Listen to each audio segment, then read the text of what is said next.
अम्मा बाद फ़अऊज़ु बिल्लाहि मिनश्शैतानिर्रजीम बिस्मिल्लाहिर्रहमानिर्रहीम अला इन्न औलिया अल्लाहि ला खौफुन अलैहिम वला हुम यहज़नून सदक़ल्लाहु मौलानल अज़ीम व सदक़ रसूलुहुन नबियुल अमीनुल करीम व नहनु अला ज़ालिका लमिनश शाहिदीन वश्शाकिरीन वल्हम्दुलिल्लाहि रब्बिल आलमीन। गौसे आज़म बमने बेसरो सामा मददे क़िबले दी मददे काबे ईमा मददे बगिरदाबे बला उफ्ताद किश्ती ज़ईफ़ाने शिकस्ता रात पुश्ती बहक़्क़े ख़ाजे उस्मान हारूनी मदद कुनिया मुईनुद्दीन चिश्ती। ऐ अशरफ़े ज़माना ज़मानी मदद नुमा दरहाए बस्तरा ज़िकली दे करम कुशा सरवरा शाह करीमा दस्तगीरा अशरफा हुर्मते रूहे पयंबर यक नदर कुन सोई माँ।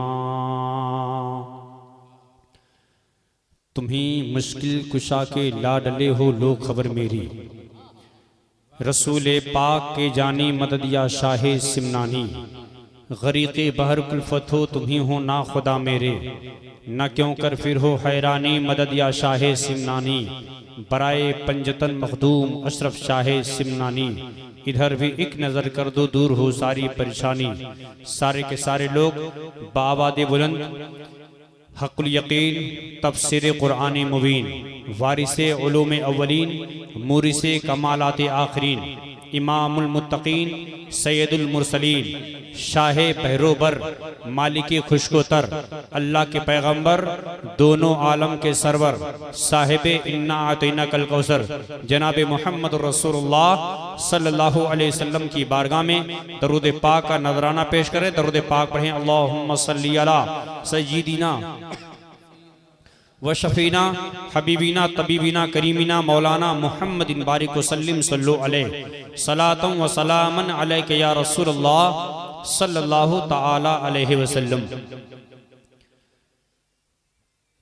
जगन्नाथपुर और तमाम अकारिब व मज़ाफ़ात से आए हुए लोग, हमारी और आपकी ये खुशनसीबी है कि आज हम और आप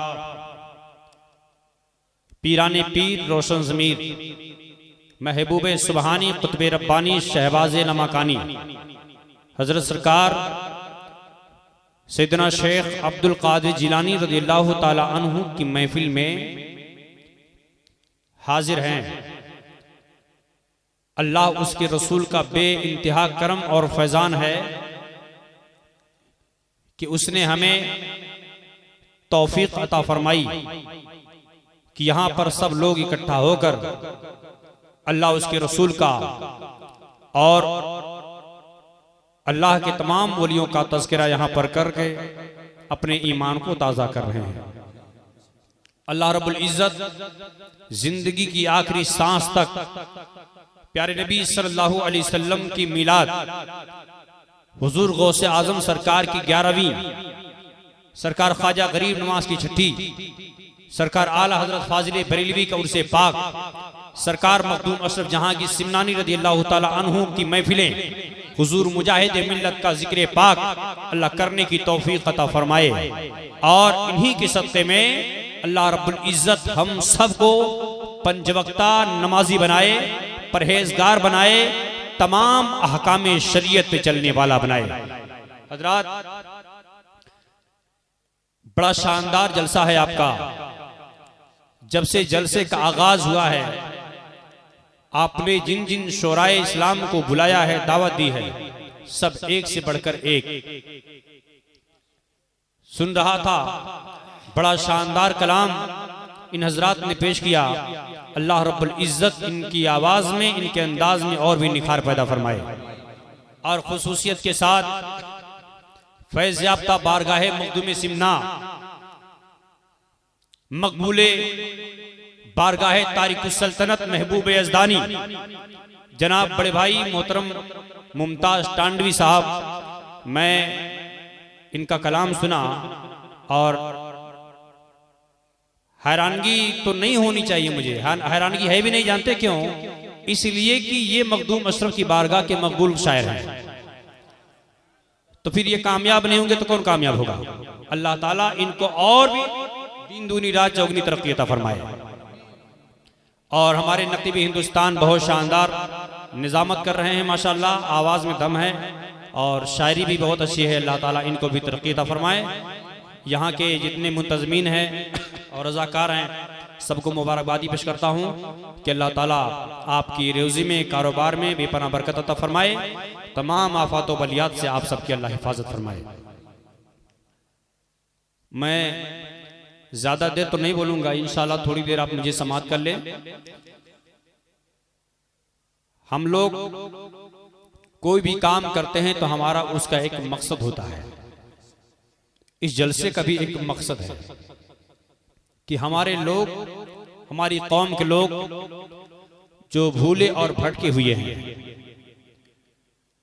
उनको अल्लाह उसके रसूल की राह पर लाना, उनको प्यारे मुस्तफ़ा करीम सल्लल्लाहु अलैहि वसल्लम की सीरत बताना, हुजूर अकरम सल्लल्लाहु अलैहि वसल्लम का किरदार कैसा था, हमारे नबी सल्लल्लाहु अलैहि वसल्लम की सीरत कैसी थी, बुजुर्गाने दीन की सीरतें कैसी थी, हजरत अबू बकर सिद्दीक रज़ियल्लाहु तआला अन्हु का किरदार कितना निराला था, हजरत उमर फारूक आजम की अदालत कैसी थी, हजरत उस्मानी गनी की सखावत कैसी थी, और हजरत अली रज़ियल्लाहु तआला अन्हु की शजाअत और उनकी विलायत कैसी थी, और हजरत इमाम हुसैन कैसे थे, ख्वाजा गरीब नवाज कैसे थे, हजरत गौसुल आजम सरकार कैसे थे, सरकार सुल्तान सैयद अशरफ जहां की सिमनानी के कमालात क्या हैं, हुजूर सरकार आला हजरत फाजिल बरेलवी रज़ियल्लाहु तआला अन्हु का हम पर कितना बड़ा एहसान है, रईस उड़ीसा हुजूर मुजाहिद मिल्लत का हम पे कितना बड़ा फजल है,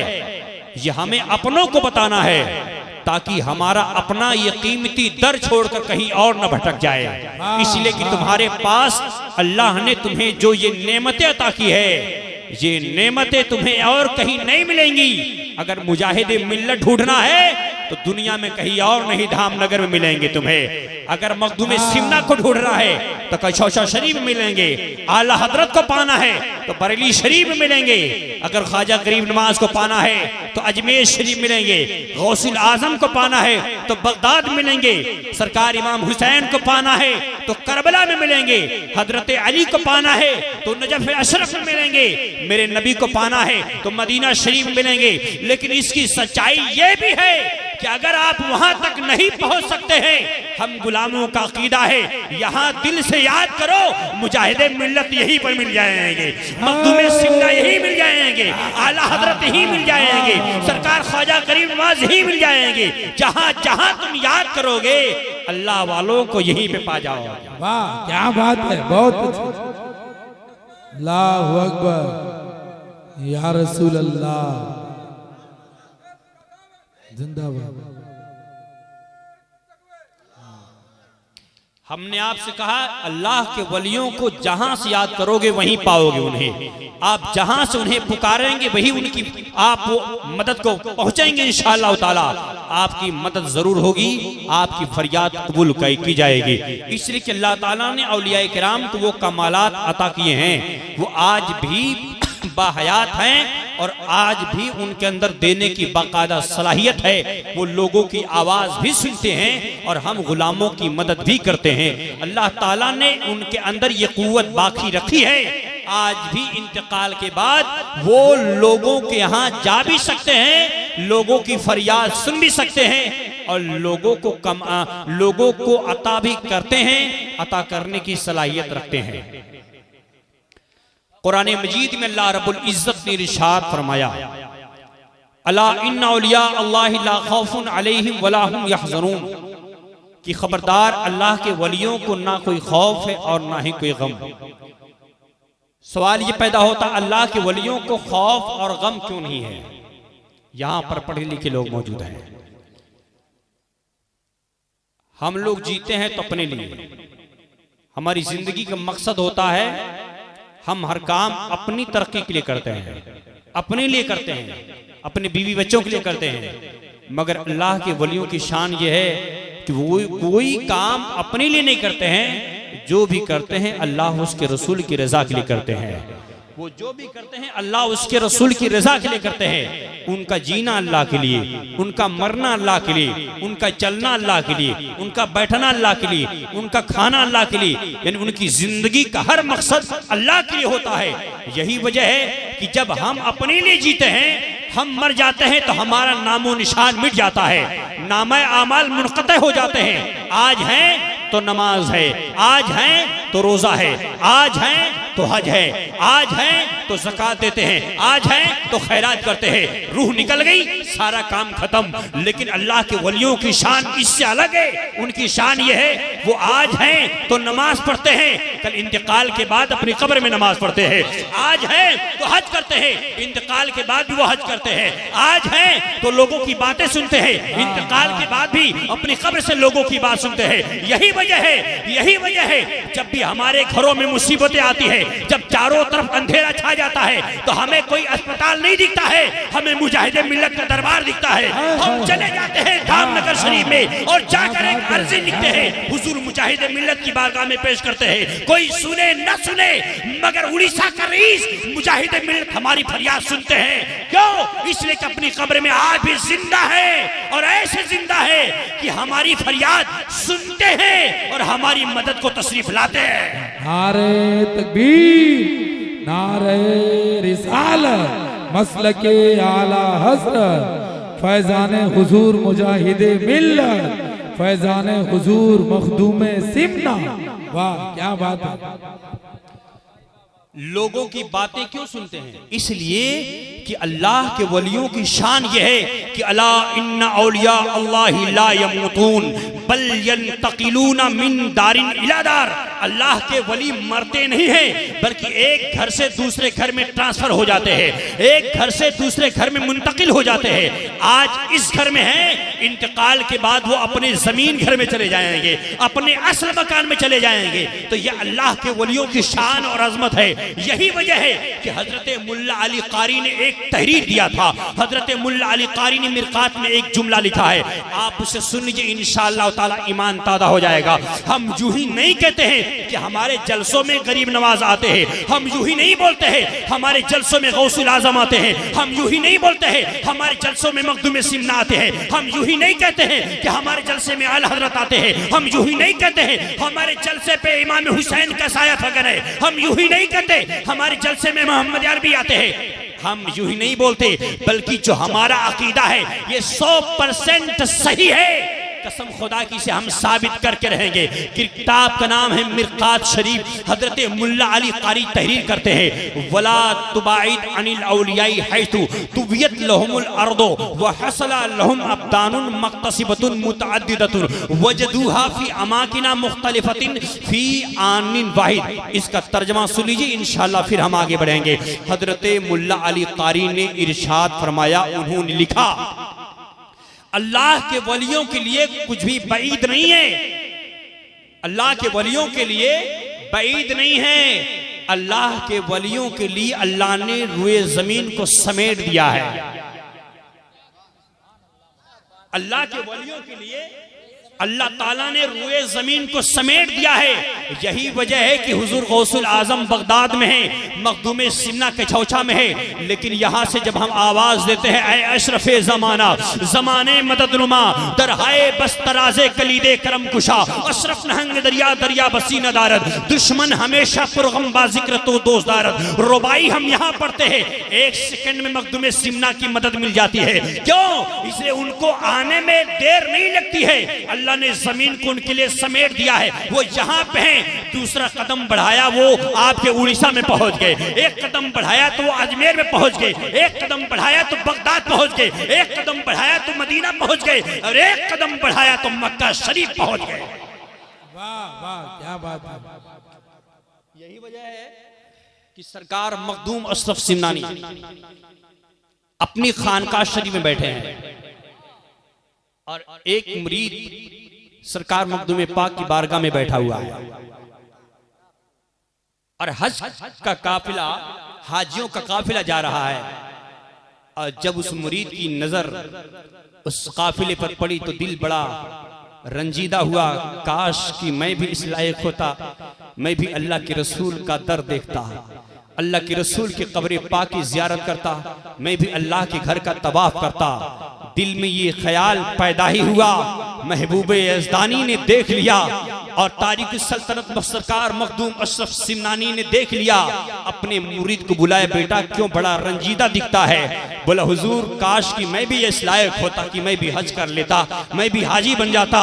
मखदूम सिमना वो करम फरमा पीर थे, सरकार मखदूम अशरफ सिमनानी इतने बड़े करम फरमा है और अल्लाह ने वो कमाल अता किया है। आप इरशाद फरमाते हैं हज करना चाहते हैं, आगे आइए, अपने हाथ उन पे सर पे रखा, कहा अब हाथ आंखें बंद करो। जब आंखें बंद किया कहा अब आंख खोलो।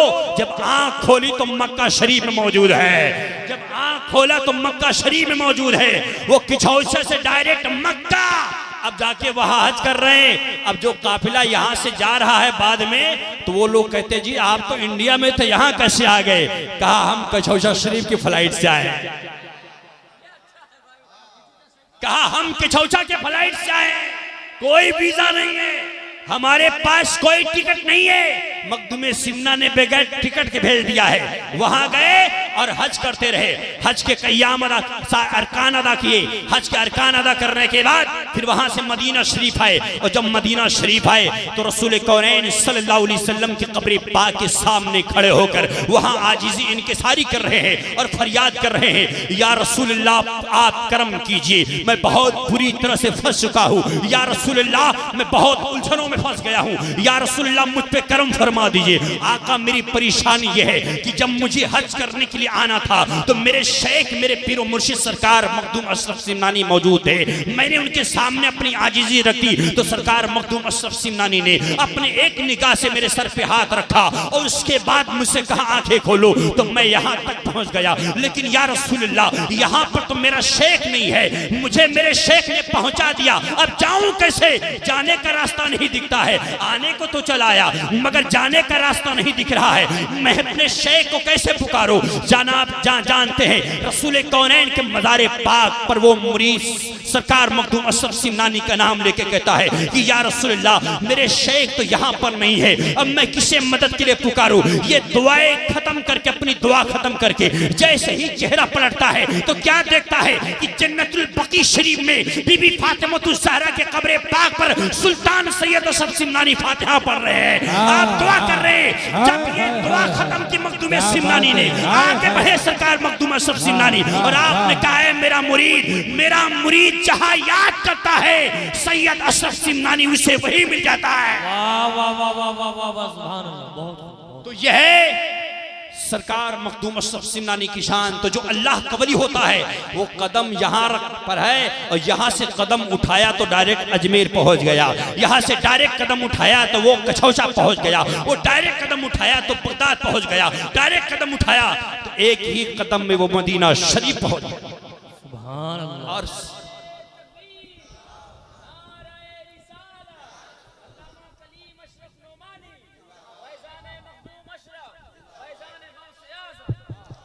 और सिर्फ पहुंचते ही नहीं है, जिसे चाहते हैं उसे पहुंचा भी देते हैं। क्या बात है। सिर्फ पहुंचते नहीं है, जिसे चाहते हैं उसे पहुंचा भी देते हैं। इसीलिए हम कहते हैं ना भाई, अरे तुम उनको पुकारो न पुकारो, और जब हम पुकारते हैं तो तुम्हारे पेट में दर्द क्यों होता है? हम पुकारते हैं ना और हमको मदद मिलती है। तो हजरत मुल्ला अली कारी ने फरमाया कि तुवियत लहुमुल अर्दो, यानी जमीन को उनके लिए समेट दी गई है। वह हसला लहुम अब्दानुन मक्तसिबतुन मुतअद्दिदतुन वजदूहा फी अमाकिन मुख्तलिफतिन फी आनिन वाहिद, और उनके एक वक्त में कई सारे अजसाम हो सकते हैं। एक वक्त में एक जिस्म नहीं, दो नहीं, तीन नहीं, एक वक्त में उनके कई जिस्म हो सकते हैं। यानी कि आज की तारीख में वो जगन्नाथपुर के जलसे में भी हैं, और आज ही की तारीख में वो धामनगर शरीफ में भी है, और आज ही की तारीख में वो अजमेर शरीफ में भी है, आज ही की तारीख में वो कछौसा शरीफ में भी है, आज ही की तारीख में वो बगदाद शरीफ में भी है, आज ही की तारीख में वो करबला में भी है, आज ही की तारीख में वो मदीना में भी है। यानी एक वक्त में उनके कई सारे अजसाम हो सकते हैं, और इसका बाकायदा सबूत पीराने पीर ने अपनी जाहिरी हयात में दे दिया है। मेरे आज हमें कोई एक वक्त में दो दावत हो जाए, हम घबरा जाते। भाई हम शाम की दावत नहीं लेंगे, क्योंकि हजरत अल्लामा सिद्दीक निजामी साहब हमारी दावत पहले कर चुके हैं। आप सुबह की दावत रखिए, एक वक्त में हम 2 दावत नहीं लेते हैं, लेकिन कुर्बान जाओ पीराने पीर पर एक दिन में 70 दावत ले लेते हैं। 70 मुरीद दावत देते, पीराने पीर ने मना नहीं किया, कहा कबूल है। 70 मुरीद के घर गए और आपने सबकी दावत खा ली। लेकिन जब सुबह फजर की नमाज के बाद जब मुरीदीन मिलते हैं, तो एक मुरीद दूसरे मुरीद को दावत मुबारकबादी पेश करता है, मुबारक हो कल मेरे घर मेरे पीर गौस आजम दावत खाने गए थे। तो दूसरा मुरीद कहता है यार कैसी बात कर रहे हो, रात में गौस आजम तो मेरे घर खाना खाने गए थे। तो तीसरा मुरीद बोलता आप कैसी बात करते हो यार, तुम दोनों की बात सुन के तो मुझे ताजुब हो रहा है, रात में गौस आजम को बिरयानी तो मैंने खिलाई थी। तो चौथा कहता यार तुम तीनों की बातों पर मुझे ताजुब हो रहा है, रात में गौस आजम को खिचड़ा तो हमने खिलाया था। 70 लोगों में यह मसला उलझ जाता है। यह हुआ कि किसकी बात सही हो, गौस आजम सरकार रात में किसके घर खाना खाए थे? कहा ये इस वक्त पीराने पीर मौजूद हैं, चलिए उन्हीं के पास चलते हैं। 70 लोग जब गौसुल आजम की बारगाह में गए, जब ये मुकद्दमा पीराने पीर की बारगाह में रखा गया, तो सरकार पीराने पीर ने मुस्कुराया, कहा मेरे मुरीदों तुम्हें उलझने की जरूरत नहीं है। अरे सच तो ये है कि मैं 70 के यहाँ गया था दावत खाने के लिए, एक दिन में मैं 70 लोगों के घर गया खाना खाने के लिए। जब लोगों को देखा कि लोग कश्मकश में है, तब पीराने पीर ने अपनी निगाहे विलायत से देख लिया, कहा नजरें उठाओ तुम्हें समझा देता हूँ, जो सामने पेड़ दिखता है उस पेड़ पे नजर डालो। जब सब लोगों ने अपनी निगाहें उठाई तो क्या देखा, उस पेड़ पर जितने पत्ते हैं हर पत्ते पे गौस आजम का जलवा दिख रहा है, हर पत्ते पर गौस आजम की शक्ल दिख रही है, हर पत्ते पर गौस आजम की तस्वीर दिख रही है। तो एक गौस आजम जो एक पेड़ के लाखों पत्तों पर जा सकता है, वो एक गौस आजम अपने लाखों मुरीदों के जलसों में जा सकता है, लाखों मुरीदों के घर जा सकता है। यही वजह है कि एक अल्लाह के वली के हजारों अजसाम हो सकते हैं। जभी तो हम कहते हैं कि हुजूर गौसुल आजम हमारे जलसे में तशरीफ लाते हैं। नारे तकबीर, नारे रिसालत, फैज़ाने गौसे आज़म, करामते गौसे आज़म, अज़मते गौसे आज़म, रिफ़ाअते गौसे आज़म। और ये तो बगदाद के गौसे आज़म हैं, इनकी शान तो हम बयान ही नहीं कर सकते, हमारे पास उतना इल्म ही नहीं है। जरा किछौचा के गौस की एक शान सुन लिया। सुभान अल्लाह, माशाअल्लाह। सुल्तान तारिकुस सल्तनत महबूब अज़दानी गौसुल आज़म कुदरतुल कुबरा अमीर कबीर सुल्तान सैयद मखदूम अशरफ जहांगीर सिमनानी, आप यमन के दौरे पर थे। यमन के शहजादे ने, यमन के सुल्तान जब सुनते हैं कि सुल्तान सैयद अशरफ जहांगीर सिमनानी का दौरा हमारे इलाके में है, सरकार मखदूम अशरफ सिमनानी को वहां के शहजादे ने दावत दी कि सैयद अशरफ जहांगीर सिमनानी आपकी दावत है, आप उसे कबूल फरमाए। मेरे आका ने दावत कबूल फरमा ली। लेकिन उसी इलाके में एक मौलाना रहते थे जिन्हें वक्त का शेखुल इस्लाम कहा जाता था। मौलाना साहब जब सुनते हैं कि सैयद अशरफ जहांगीर सिमनानी का दौरा इस इलाके में शुरू हो गया है, तो उनको जलन होने लगी। कहा यार इतना अच्छा माहौल मेरा बना बनाया हुआ है, मेरा नाम का सिक्का चल रहा है, सैयद अशरफ जहांगीर सिमनानी इस इलाके में आकर वो अपना सिक्का जमा लेंगे, मेरा नाम छोटा हो जाएगा। उन्होंने सुल्तान सैयद अशरफ जहांगीर सिमनानी का नाम छोटा करने के लिए, उस इलाके से हटाने के लिए उन्होंने एक प्लानिंग किया कि कहा सैयद अशरफ जहांगीर सिमनानी को भरी महफिल में जलीलो रुसवा करना है, जलीलो रुसवा करना है। किसको? सैयद अशरफ को। प्लानिंग क्या किया? प्लानिंग ये किया कि एक लिस्ट बनाएंगे, शरीयत के बड़े बड़े मसाइल तहरीर करेंगे, पेचीदा पेचीदा मसाइल, बड़े बड़े मसाइल। और मजमे में बादशाह के सामने जब सैयद अशरफ बैठेंगे तो अचानक की लिस्ट निकाल कर सैयद अशरफ से ये दीन का मसला पूछ लेंगे। वो लाजवाब हो जाएंगे। जब दीन के मसाइल नहीं बता पाएंगे तो उनका नाम छोटा हो जाएगा। और जब लोग मुझसे पूछेंगे तो इस शरीयत का मसला मैं पूरा मुदल्लल मुफस्सल बयान कर दूंगा। फिर मेरे इल्म का डंका बजेगा। लोग कहेंगे कि मैं यकीनन मैं शेखुल इस्लाम हूँ, वक्त का शेखुल इस्लाम हूँ। इन्होंने रात में मसला तहरीर करना शुरू किया। उधर मखदूम अशरफ सिमनानी को सारा इल्म पहले से हो गया है। ये तहरीर करते मखदूम पाक को सारे इल्म पहले से। अब ये जनाब लिस्ट बना के जेब में रखे, दूसरे दिन बादशाह की अदालत में जाकर बादशाह के बगल में पहले से बैठे, लिस्ट जेब में। सरकार मखदूम अशरफ सिमनानी के लिए बाकायदा कुर्सी रखी हुई है। मखदूम पाक का इंतजार हो रहा है। जब सुल्तान सैयद अशरफ जहांगीर सिमनानी सरकार जब महफिल में तशरीफ लाते हैं, बाकायदा सरकार मखदूम अशरफ सिमनानी का इस्तकबाल किया गया। और जब मखदूम अशरफ सिमनानी सरकार को कुर्सी पे बिठाया गया, लेकिन लोगों की हैरानगी की इंतहा तब हो गई। लोगों ने क्या देखा कि उसी दरवाजे से एक मखदूम अशरफ और आ रहे हैं। क्या कहने, यानी कि एक मखदूम अशरफ अभी कुर्सी पर बैठ ही रहे हैं कि उसी दरवाजे से एक सैयद मखदूम अशरफ और आ रहे हैं। तेज आवाज से, क्या तेज आवाज से। जरा आप सोचिए, अगर एक स्टेज पे दो मुमताज टांडवी दिखेंगे तो आप कंफ्यूज नहीं हो जाएंगे कि हमने दावत किसको दिया है? हैरत वाली बात है। अगर एक स्टेज पे दो कलीम अशरफ नोमानी दिखे तो क्या आपको हैरानगी नहीं होगी? अगर एक स्टेज पे दो अल्लामा सिद्दीक निजामी दिखे तो आपको हैरानगी नहीं होगी? बोलिए। अगर एक स्टेज पे दो मौलाना नूरुल हुदा दिखे तो आपको हैरानगी नहीं होगी? यकीनन एक महफिल में दो मखदूम अशरफ यानी कि मखदूम पाक अभी बैठे ही हैं, उसी दरवाजे से एक मखदूम अशरफ और आ रहे हैं। अब बादशाह हैरान, मौलाना हैरान, सारे उलमा हैरान, सारी अवाम हैरान कि दावत एक अशरफ की थी, ये दो अशरफ कहां से आ गए? लेकिन यकीनन जब दूसरे मखदूम पाक के जिस्म को बिठाया गया तो तारीख में लिखा हुआ है कि शक्ल एक है, रंग एक है, हाइट एक है, दाढ़ी का रंग एक है, दाढ़ी की साइज एक है, जो अमामा सर पे है अमामा का रंग एक है, कुर्ता एक है, तहमंद एक है, कहीं से कोई चेंजिंग नहीं। कसम खुदा की कोई डुप्लीकेट नहीं, दोनों ओरिजिनल, सब ओरिजिनल।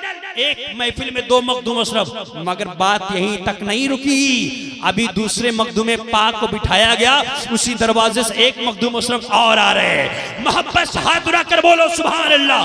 उसी दरवाजे एक मखदूम अशरफ और आ रहे। अब महफिल एक मखदूम अशरफ, मखदूम अशरफ 30, मखदूम अशरफ 3, तीसरे मखदूम पाक को बिठाया गया। अब उसी दरवाजे एक मखदूम अशरफ और 4, महफिल एक मखदूम अशरफ 4, तेज आवाज से मखदूम अशरफ, महफिल एक मखदूम अशरफ। अब एक मखदूम अशरफ और आ गए, महफिल एक मखदूम अशरफ 5। अब धीरे धीरे जो लोग कुर्सी पे बैठे हैं, कुर्सी खाली होती जा रही है, मखदूम पाक बैठते जा रहे हैं। कुर्सी खाली होती जा रही और मखदूम पाक बैठते जा रहे हैं। बात यही तक नहीं रुकी, 5 के बाद फिर 6, फिर 7, फिर 8, फिर 9, फिर 10, 20, 30, 40, 50, फिर 60, 70, 80, फिर 90। लताइफ अशरफी शरीफ में हजरत निजाम यमनी ने तहरीर फरमाया है कि एक महफिल में मखदूम पाक का 100 जिस्म पाक हो जाता है। एक महफिल में 100 मखदूम अशरफ जब मखदूम पाक महफिल में आ गए, एक तरफ से 100 मखदूम पाक का जिस्म पाक है तो लोग हैरान हो गए। बादशाह पसीना पसीना, मौलाना हैरान है, सारे लोग हैरान। अब किसी की जुबान नहीं खुल रही है। मखदूम सिमना की करामत देखने के बाद सबकी बोलती बंद हो गई, सबकी जुबान बंद हो गई। जब कोई नहीं बोल रहा है तब मखदूम पाक मौलाना की तरफ मुखातिब हुए और कहा कि ए मौलाना, तुमने जो जेब में लिस्ट निकाल रखा है वो लिस्ट निकालो और सवाल करो। तुम किस सैयद अशरफ से मसला पूछना चाहते हो? तुम जिससे पूछोगे तुम्हारे मसले का हल मिल जाएगा। नारे तकबीर, नारे रिसालत, मसलके आला हजरत फैजाने मखदूमे सिमना, अजमते मखदूमे सिमना, करामते मखदूमे सिमना। कहा मौलाना तुम किस सैयद अशरफ से मसला पूछना चाहते हो? लिस्ट निकालो और पूछो मसला, तुम किससे पूछना चाहते हो? मौलाना की हालत खराब, मौलाना उठे, बादशाह के कदमों पे जाके गिर गए, कहा बादशाह सलामत मुझे बचा ले, मुझे डर लग रहा है कि कहीं सैयद अशरफ की जलाल से जल के राख ना हो जाओ। तो ये मकाम है एक महफिल में, जब मखदूमे सिमना का 100 जिसमें पाक हो सकता है, तो जब किछौछा के गौस का ये आलम है, तो बगदाद के गौस का आलम क्या होगा? बरेली के ताजदार कहते हैं कि वाह क्या मर्तबा ऐ गौस है बाला तेरा, ऊंचे ऊंचों के सरों से कदम आला तेरा, सर भला क्या कोई जाने की है कैसा तेरा, औलिया मलते हैं आंखें वो है तलवा तेरा। तो ये मकाम है पीराने पीर का। एक महफिल में जब 100 मखदूम अशरफ हो सकते हैं, क्या कहने। तो यहीं से सारी जो शकें हैं खत्म। इसका मतलब यह है कि अगर आज मखदूम अशरफ की तकरीर हो रही तो मखदूम पाक हैं यहाँ हैं, और थोड़ी देर पहले हमने दिखाया भी था, अभी जब रूम में थे, है ना?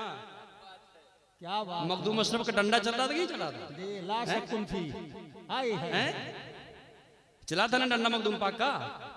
अभी जब हम उठे थे रूम से यहाँ आने के लिए, तभी मखदूम पाक का जलवा दिखा कि नहीं देखा? बिल्कुल हैं? तो मखदूम पाक हैं। और जिसको ये बात समझ में नहीं आए, एक बार मेरी दावत पे आप हमारी खानका आइए, आप कछौशा शरीफ आइए। अल्लाह की कसम हिंदुस्तान में वो एक ऐसा दरबार है जहां पर डेली कम से कम 1 लाख लोग रहते हैं। जिंदाबाद जिंदाबाद। डेली क्या खूब क्या खूब। 1 लाख लोग डेली रहते हैं, समझ रहे ना? आज तो जब हम बोलते हैं कि हम जब यहां से फरियाद करते हैं तो अल्लाह वाले सुनते हैं, तो लोग इसकी दलील मांगते हैं ना। अगर जो दलील मांगे उसका कान पकड़ के सिर्फ कछौछा ले जाके दिखा दो, कसम अल्लाह की वो हदीस बाद में सुनेगा, सबसे पहले तो अकीदा लाएगा मखदूम पाक पर है। समझ रहे ना? यहां पर जाजपुर डिस्ट्रिक्ट में एक बहुत बड़ी बस्ती जिसको बोलते हैं परमबरदा, जानते ना आप? हाँ, वहां का एक वहाबी इमाम, वहाबी इमाम, अच्छा, उसकी बीवी को लगा जिन्नात। उड़ीसा के बड़े बड़े मौलवी, आमिल, बाबा, गुनिया, सबको दिखाया, थक गए, मगर जिन्नात सरेंडर नहीं हो रहा है। तो मैं चंदी खोल के पास है धर्मशाला, तो वहां पे हमारे एक मुरीद है जनाब इकबाल, तो उन्हीं के घर पे मैं ठहरा हुआ था। तो जो आए मेरे यहाँ की जरा दुआ कर दे, मेरी बीवी को ऊपर परेशानी है। तो आए तो हमने उनको दम किया, तो उनकी बीवी को कुछ राहत मिली। तो 15 दिन, एक महीने के बाद उन्होंने फोन किया, हजरत मेरी बीवी तो बहुत अच्छी हो गई। हमने कहा अच्छी नहीं हुई है। कन्या अच्छी तो हो गई। हमने कहा अच्छी बिल्कुल नहीं हुई है, शैतान खाली वो चुप हो गया है। कहा तो खत्म कैसे होगी? वो खत्म कैसे होगा? हमने कहा इसको बारगाहे मखदूम सिमना में लाना पड़ेगा।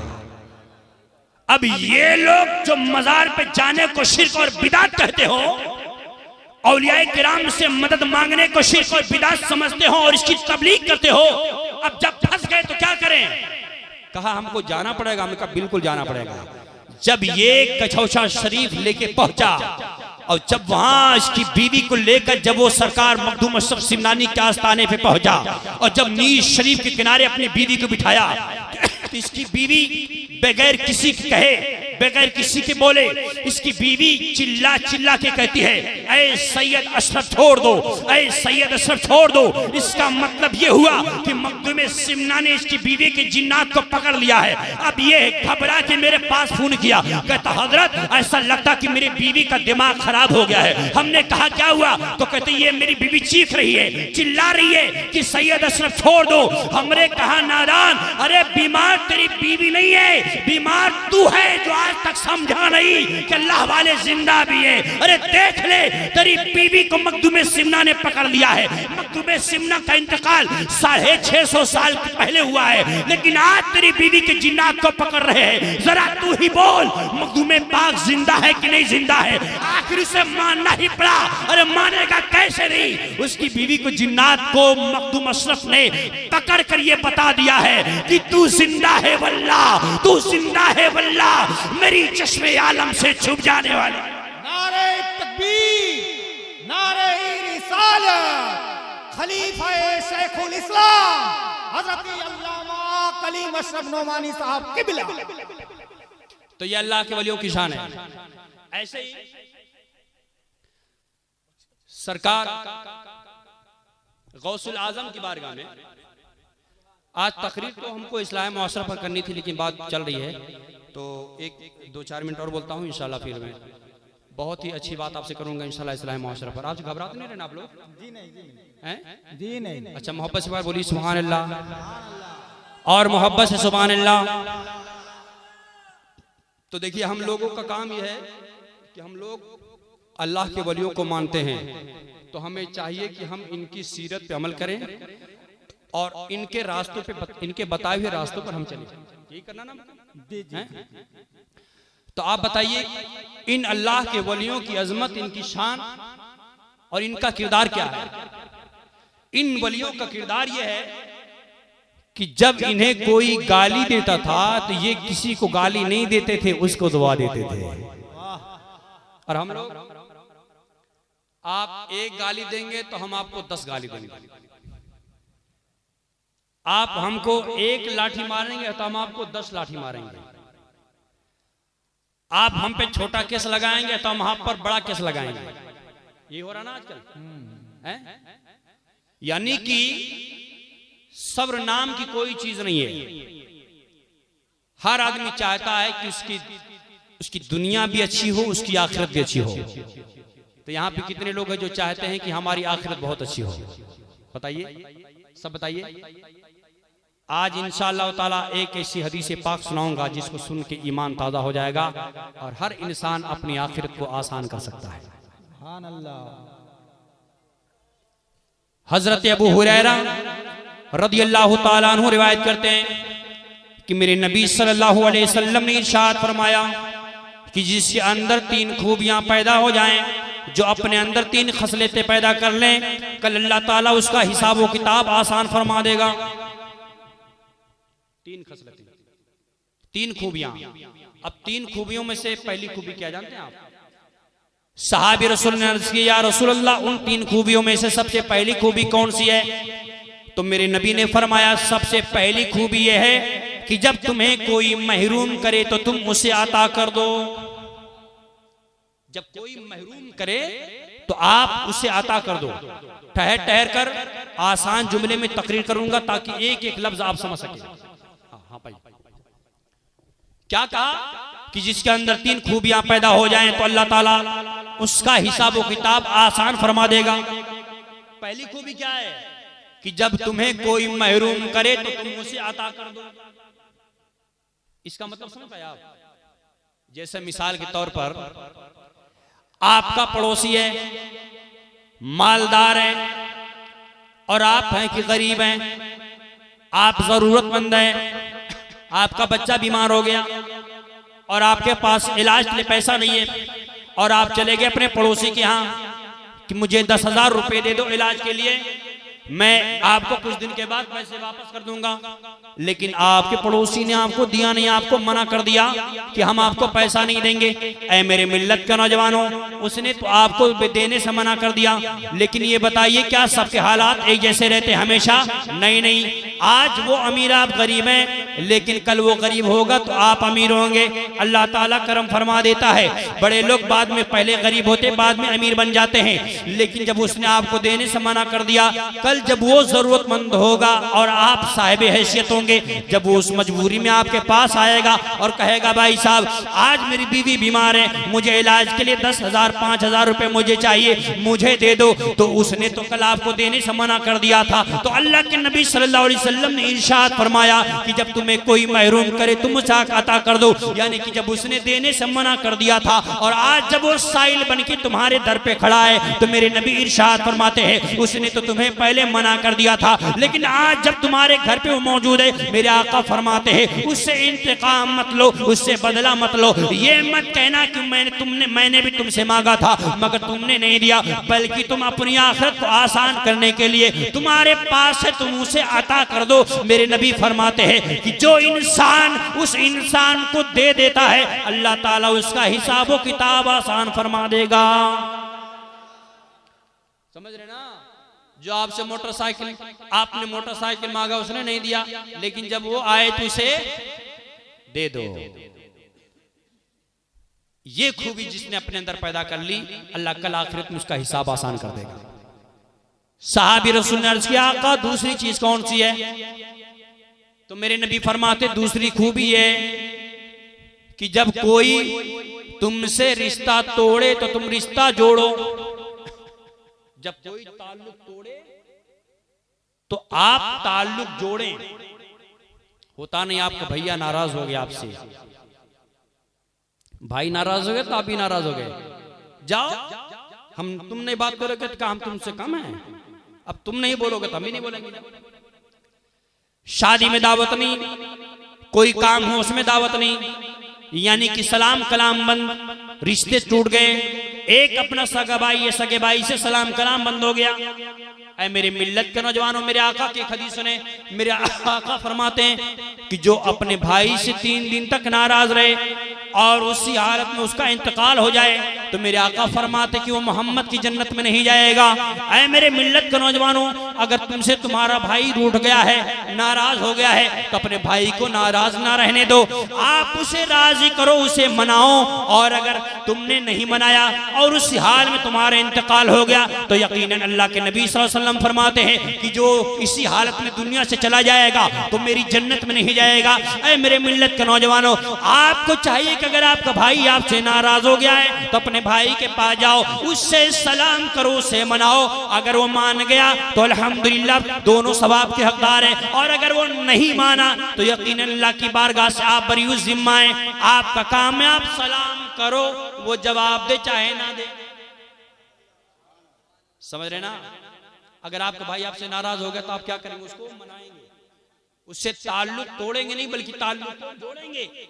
और जानते हैं इसका बड़ा फायदा है, इसका बहुत बड़ा फायदा है।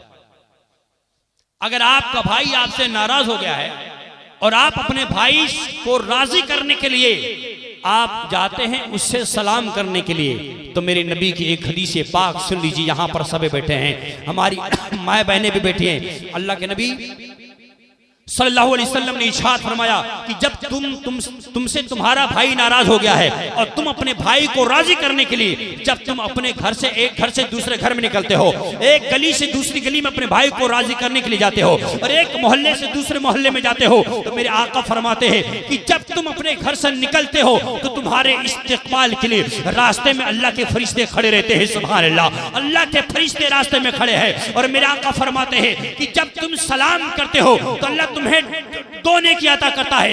एक तो अपने भाई को पहले राजी करने की जो तुमने नियत की है, अल्लाह ताला इसकी नेकी अलग देगा, और जो तुम पहले सलाम कर रहे हो अल्लाह ताला इसकी नेकी अलग देगा। वाह वाह वाह वाह, सुभान अल्लाह, मोहब्बत से सुभान अल्लाह, सुभान अल्लाह।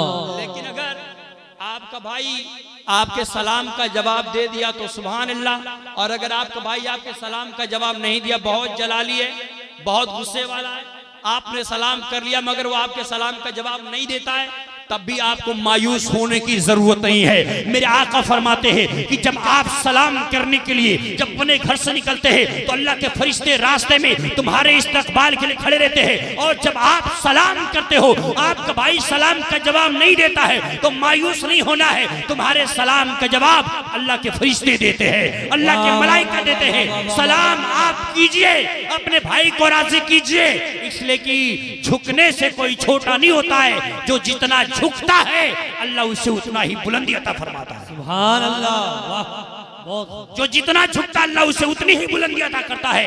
तो आप जितना झुकेंगे अल्लाह आपको उतना ही माला माल फरमाएगा। मेरे नबी ने क्या फरमाया कि जब तुमसे कोई ताल्लुक तोड़े तो तुम ताल्लुक जोड़ो। बीवी कभी बेचारी रूठ गई और रूठ के नाराज होकर जब अपने मायके चली गई, मायका गई तो क्या करते हैं हम लोग, जाओ आना मत, जैसे यहां से गई हो वही रहना, आना मत। अरे मेरे मिल्लत के नौजवानों, ये ठीक नहीं है। अगर बीवी रूठ कर चली गई, पहले तो बीवी को जाना ही नहीं चाहिए, बगैर शौहर की इजाजत के घर से कदम नहीं निकालना चाहिए। लेकिन अगर बीवी चली भी गई है तो आप शौहर हो, वो आपकी खिदमत करती है, जब से शादी करके आई बेचारी आप ही की खिदमत रहती है, हर काम करती है, आपकी बात सुनती है, डांट सुनती है, गाली सुनती है। अगर एक बार नाराज होकर चली भी गई है तो रिश्ता मत तोड़ो, उसे मना कर लेकर आओ। आका फरमाते हैं जिसने लोगों का रिश्ता जोड़ने का काम कर लिया, अल्लाह ताला कल आखिरत में उसका हिसाब व किताब बिल्कुल आसान फरमा देगा। सुभान अल्लाह, हक है। तो अगर आप चाहते हैं कि आप आखिरत में आपका हिसाब व किताब आसान हो जाए तो रिश्ता टूटने मत दीजिए। अगर झुकने से रिश्ता जुड़ जाता है तो रिश्ता जोड़िए, इसलिए कि जो इंसान झुक के रिश्ता को जोड़ता है अल्लाह आखिरत में हिसाब आसान फरमा देगा। सहाबी रसूल ने अर्ज़ किया आका तीसरी खूबी कौन सी है? तो मेरे आका फरमाते तीसरी खूबी यह है कि जब कोई तुम पे जुल्म करे तो तुम सब्र करो। क्या फरमाया आका ने? जब कोई जुल्म करे तो आप सब्र कीजिए। सब्र कैसे करेंगे? कोई आपको गाली दिया आप माफ कर दीजिए, आपको मार दिया कोई आप मारिए मत, गाली मत दीजिए, बल्कि आप उसे माफ कर दीजिए। ये हमारे बुजुर्गों का तरीका है। हुजूर महबूब इलाही ख्वाजा निजामुद्दीन औलिया,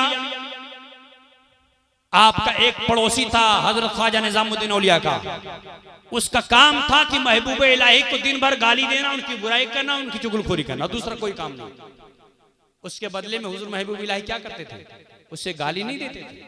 महबूब इलाही उसके लिए डेली 100 रुपया और 1 किलो मीठा भेजते थे। तेज आवाज, सुभान अल्लाह। डेली, यानी ये रोज बुराई करता और महबूब इलाही उसके लिए रोज 100 रुपया और 1 किलो मिठाई भेजते। ये कहा यार बड़ा बढ़िया बिजनेस है, कमाने की क्या जरूरत है, रोज 1 किलो मिठाई और 100 रुपया आ रहा है।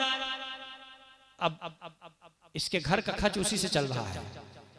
इसकी बीवी ने कहा कि तुम कितने बड़े कमजोर हो, जो निजामुद्दीन औलिया तुम्हारे घर का खर्च चलाते हैं, रोजाना तुम्हारे घर पे 100 रुपया भेजते हैं, जो निजामुद्दीन औलिया डेली तुम्हारे घर पे 1 किलो मिठाई भेजते हैं, तू उन्हीं को गाली देता है। इसको बात समझ में आ गई। कहा यकीनन मुझे हुजूर निजामुद्दीन औलिया को गाली नहीं देना चाहिए, उनकी बुराई नहीं करना चाहिए। इसने सोचा जब मैं बुराई करता हूँ तो 100 रुपया आता है, जब बुराई करता हूँ तो 1 किलो मीठा आता है, और जिस दिन बुराई करना बंद कर दूंगा यकीनन उस दिन 200 रुपया आएगा और 2 किलो मिठाई आएगा। लेकिन इसने जब गाली देना बंद कर दिया, बुराई करना बंद कर दिया, पैसा आना बंद हो गया, मिठाई भी आना बंद हो गया।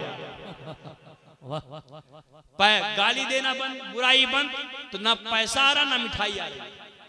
अब यह परेशान कहता यार जब मैं बुराई कर रहा था तो पैसा भी आ रहा था, मिठाई भी आ रही थी, और जब बुराई करना बंद कर दिया तो ना पैसा आ रहा ना मिठाई आ रही है। एक दिन इंतजार किया, 2 दिन किया, 3 दिन किया, और जब 3 दिन मिठाई नहीं आई तो पहुंचा निजामुद्दीन औलिया की बारगाह में। तो कहता हुजूर मैं जब आपकी बुराई करता था तो आप 100 रुपये भी देते थे और आप 1 किलो मीठा भी बेचते थे, लेकिन जब से हमने बुराई करना बंद कर दिया है तो आप ना मिठाई भेजते हैं और ना ही आप पैसा भेजते हैं। हुजूर ख्वाजा निजामुद्दीन औलिया ने फरमाया कि बेटा सुनो, जब तक तेरी जात से मुझे फायदा मिलता था तब तक मैं तेरे पास पैसा भी भेजता था और मिठाई भेजता था, लेकिन जब तेरी जात से मुझे फायदा मिलना बंद हो गया तो मैंने तुम्हें पैसा देना बंद कर दिया, मिठाई देना बंद कर दिया। तो ये बोलता है हुजूर मेरी जात से फायदा, मेरी जात से आपको कौन सा फायदा मिलता था? हुजूर ख्वाजा निजामुद्दीन औलिया फरमाते हैं तेरी जात से मेरा फायदा ये था कि जब तू मुझे बुराई करता था, जब तू मेरी बुराइयां करता था, जब तू मेरी खिदमत करता था तो अल्लाह ताला तेरी नेकी उठा के मुझे देता था और मेरा गुनाह तुझे मिलता था। तो ये मेरा फायदा ये था कि जब तू बुराई करता था तो तू अपनी नेकी मुझे देता था और मेरा गुनाह तू लेता था। इसी खुशी में मैं तुम्हें 100 रुपए देता था और 1 किलो मिठाई देता था, लेकिन जब तुमने मेरी बुराई करना बंद नहीं कर दिया तो अब तेरी नेकी मुझे नहीं मिलती और मेरा गुनाह तुझे नहीं मिलता, तो फिर किस बात की मिठाई और किस बात का पैसा। हुजूर ख्वाजा निजामुद्दीन औलिया ने या हम गुलामों को बता दिया है कि अगर आप किसी की बुराई करते हैं तो आपकी नेकी उसे मिल जाएगी, उसका गुनाह आपको मिलेगा। इसलिए मेरे मिल्लत के नौजवानों, अगर नेकी करते हैं तो अपनी नेकियों की हिफाजत कीजिए, अपनी नेकियों की हिफाजत इस तरह करिए, किसी की बुराई मत करो, कोई बुराई कर दे उसे माफ कीजिए। आप माफ यहां करेंगे, अल्लाह कल आखिरत में आपको माफ फरमाएगा। सुभान अल्लाह। वाह। तो मेरे नबी फरमाते हैं कि जब कोई आपसे बुराई, जब कोई आप पर जुल्म करे तो आप सब्र कीजिए। समझिए ना। अच्छा, माफ करने का एक बड़ा फायदा सुना दो, इंशाअल्लाह ताला ईमान ताजा हो जाएगा। अगर सुनना है तो एक बार मोहब्बत से सुभान अल्लाह, और मोहब्बत से सुभान अल्लाह, और मोहब्बत से सुभान अल्लाह। मस्जिद नबी शरीफ में हमारे नबी, आपके नबी, सिद्दीक अकबर के नबी, फारूक आजम के नबी, उस्मान गनी के नबी, तमाम नबियों के नबी मस्जिद नबी शरीफ में तकरीर फरमा रहे। और मेरे आका तकरीर करते करते अचानक मुस्कुरा दिए। जब मेरे नबी ने तबस्सुम फरमाया, हजरत उमर बीच से खड़े हो गए, या रसूलल्लाह अपने बीच में अचानक क्यों मुस्कुरा दिया? तो मेरे नबी फरमाते हैं, इन्नी अरा मा ला तराना व अस्माउ मा ला तस्माउन, जो मैं देखता हूँ तुम नहीं देखते, जो मैं सुनता हूँ तुम नहीं सुनते। तो सहाबी रसूल ने अर्ज किया, रसूलल्लाह आपने क्या देखा? हम गुलामों को बता दे। ऐ मेरे मिल्लत के नौजवानों, जगन्नाथपुर में रहने वालों, जरा इस हदीस पाक को गौर से सुनो। मेरे नबी ने मुस्कुरा दिया। हजरत उमर ने पूछा, आका आपने क्यों मुस्कुरा दिया? मेरे नबी फरमाते, मेरे सहाबा, जो मैं देखता हूँ तुम नहीं देखते, जो मैं सुनता हूँ तुम नहीं सुनते। तो सहाबी रसूल ने अर्ज किया, रसूलल्लाह आपने जो देखा हम गुलामों को बता दें। तो मेरे नबी सल्लल्लाहु अलैहि वसल्लम ने इरशाद फरमाया, सुन लो मेरी उम्मत के 2 सगे भाई अल्लाह की बारगाह में हाजिर हुए, एक छोटा भाई दूसरा बड़ा भाई। छोटा भाई अल्लाह की बारगाह में शिकायत करता, मौला ये मेरा बड़ा भाई है, इसने मुझ पे जुल्म किया है, मुझ पे सितम किया है, मेरी बीवी बच्चों को मारा है, मेरी जमीनों पे कब्जा कर लिया है, मेरा माल हड़प लिया है, ए अल्लाह मुझे मेरा बदला चाहिए। आवाज आती, अल्लाह फरमाता है कि तुम्हें तुम्हारा बदला मिलेगा, लेकिन उससे पहले तुम दोनों अपनी आंखें बंद कर लो। जब दोनों अपनी आंखें बंद करते हैं तो क्या देखते हैं कि खूबसूरत शहर दिख रहा है, शहर में अच्छे बागात दिख रहे हैं, हीरे जवाहिरात से जड़े हुए मकानात भी दिख रहे हैं, दूध और शहद की जारी नहरें भी दिख रही है। तो बंदा आंख खुलता अर्ज करता, मौला ये जो जन्नत का टुकड़ा हमने देखा, ये जन्नत किस नबी की थी, ये जन्नत किस शहीद की थी, ये जन्नत किस सहाबी की थी, ये जन्नत किस ताबी की थी, ये जन्नत किस नमाजी की थी, ये जन्नत किस हाजी की थी, ये जन्नत किस परहेजगार की थी। अल्लाह फरमाता, नहीं नहीं, जो जन्नत अभी तुमने देखी है ये जन्नत किसी नबी की नहीं है, ये जन्नत किसी शहीद की नहीं है, ये जन्नत किसी ताबी की नहीं है, ये जन्नत किसी नमाजी की नहीं है, ये जन्नत किसी हाजी की नहीं है, ये जन्नत किसी परहेजगार की नहीं है। तो बंदा अर्ज करता, मौला ये जन्नत है किसकी? अल्लाह फरमाता है ये जन्नत उसकी है जो इसको खरीद ले, जो इसकी कीमत दे दे। तो बंदा अर्ज करता, मौला ये दुनिया की मार्केट नहीं है कि जो जब चाहे खरीद ले, ये तेरी बारगाह है, तेरी बारगाह में कौन खरीद सकता है? अल्लाह फरमाता, तू खरीद सकता है। तो बंदा अर्ज करता, मौला मैं कैसे खरीद सकता हूँ, इसकी कीमत बता दे। अल्लाह फरमाता है, अगर इस जन्नत की कीमत जानना चाहता है, इसकी कीमत जान ले, अपने भाई को सीने से लगाकर उसकी सारी खताएं माफ कर दे। ये जन्नत तेरी है, जन्नत के बागात तेरे हैं, हीरे जवाहिरात से जड़े हुए ये मकानात भी तेरे हैं। सुभान अल्लाह। वाह वाह वाह, बहुत माशाअल्लाह। नारे तकबीर, नारे रिसालत, मसलके आला हजरत हजरत अल्लामा कलीम अशरफ नमानी साहब क़िबला। नारे तकबीर, नारे रिसालत। यानी कि अल्लाह के नबी सल्लल्लाहु अलैहि वसल्लम ने फरमाया, जो इंसान अपने भाई की, किसी पड़ोसी की, किसी मोमिन की खता को माफ करता है तो अल्लाह ताला ने उसके लिए जन्नत में एक महल बना के रखा है, खूबसूरत महल। और वो महल सिर्फ और सिर्फ उसके लिए है जो एक दूसरे की खता को माफ फरमा देता है, जो दूसरों की गलतियों को माफ कर देता है। समझ रहे ना? तो इसलिए हमें चाहिए कि हम लोग हमेशा रिश्ता जोड़ने का काम करें, रिश्ता तोड़ने का नहीं। आज हम लोगों में क्या होता है, आज बेटा बाप से रिश्ता तोड़ रहा है, बाप बेटे से रिश्ता तोड़ रहा है, भाई भाई से रिश्ता तोड़ रहा है। कहां गई हमारी मोहब्बत? ऐ मेरे मिल्लत के नौजवानों, ये आखिरी तकरीर है और एक जुमला बताकर अपनी बात में खत्म करता हूं। एक बार मोहब्बत से बोली सुभान अल्लाह। सुभान अल्लाह। आज इंसान दुनिया में चूर है, दुनिया के ऐशो इशरत में गुम है। आज बेटा को बाप की फिक्र नहीं है और अपनी कामयाबी कहां ढूंढ रहा जाकर? धामनगर शरीफ में, कछौसा शरीफ में, बरेली शरीफ में, अजमेर शरीफ में। ऐ मेरे मिल्लत के नौजवानों, ये तुम्हारी गलत फहमी है कि तुम्हारी कामयाबी धामनगर में है, तुम्हारी कामयाबी कछौसा शरीफ में है, तुम्हारी कामयाबी अजमेर शरीफ में है। यकीनन नहीं है। तुम्हारी कामयाबी तो तुम्हारे माँ के कदमों में है। वाह वाह वाह वाह। तुम्हारी कामयाबी तुम्हारे बाप के कदमों में है। अगर तुम्हें कामयाबी हासिल करनी है तो अपनी माँ और अपने बाप की दुआ लो, यकीनन अल्लाह ताला तुम्हें खूब कामयाब फरमा देगा। सुभान अल्लाह। आज पीर साहब आ गए,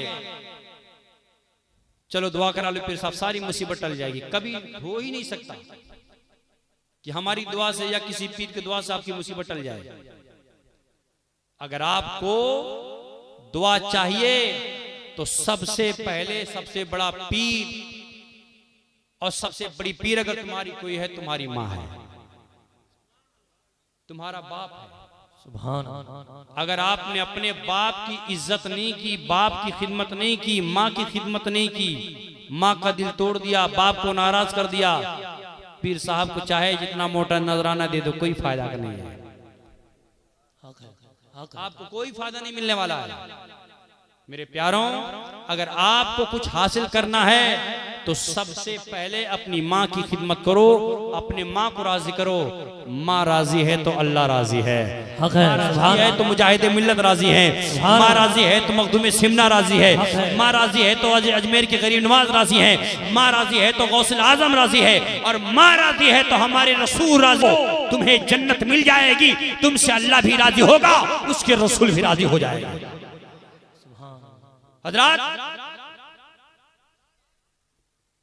एक बड़ी बात बोल रहा हूं, बड़ी प्यारी बात है, समाप्त करें आप इसे।